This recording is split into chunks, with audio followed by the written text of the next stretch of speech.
Okay, magpapalit tayo ngayon ng trays. 6 weeks. So, pang third trays na to. So ito na siya.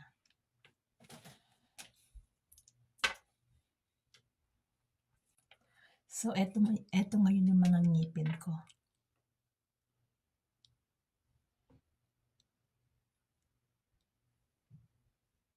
So, 6 weeks na. So, ang naging experience ko, naantok na ako kasi kakauwi lang namin.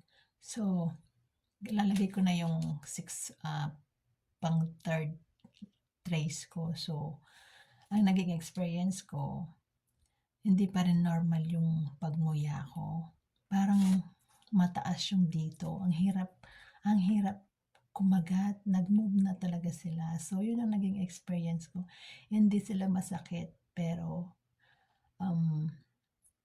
hindi sila makakagat ng makanguya ng mabuti. Ayun lang. So, magpapalit na tayo.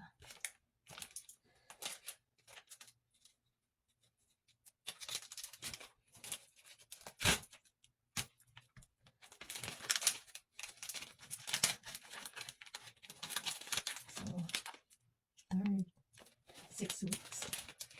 So, alisin ko na.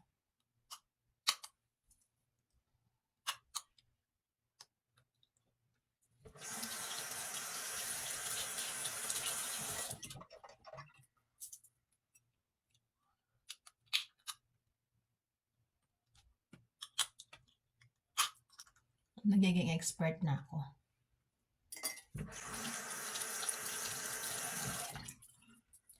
Nag-toothbrush na ako, so kanina. So, papalitan ko lang siya ngayon. Matutulog na ako. So, ito na yung bago.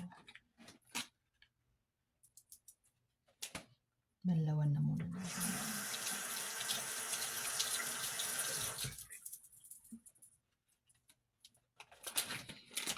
Ito yung pangalawa.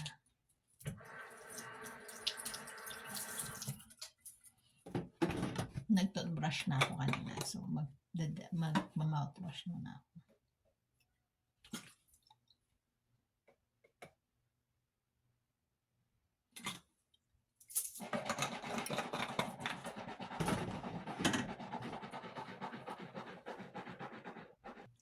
Hindi ko nakikita. So, wait lang. So, ito yung sa taas.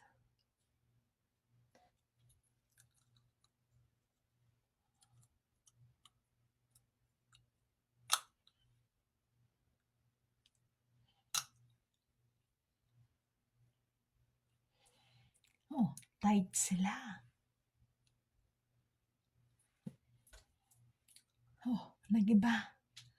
Tapos ito yung sa baba. Tignan natin kasi laging may damage dito. So, yung sa baba ko laging may damage.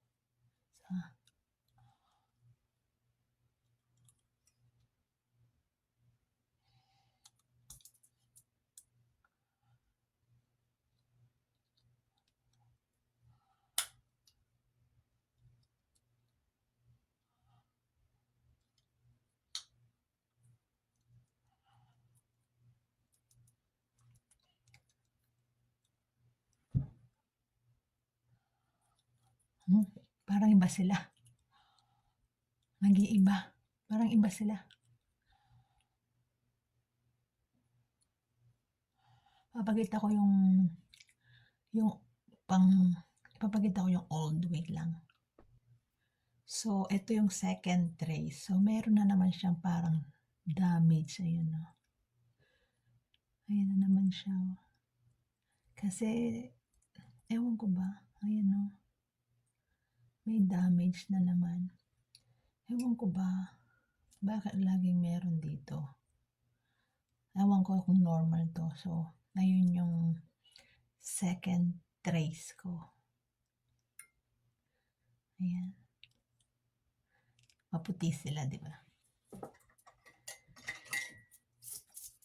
Ito yung isa. So, wala naman siyang damage. Yung lang sa baba may damage.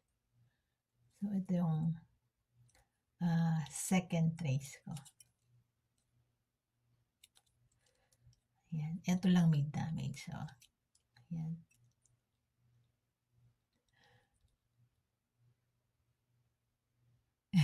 Ayan, update ko kayo sa fourth trace ko. Thank you.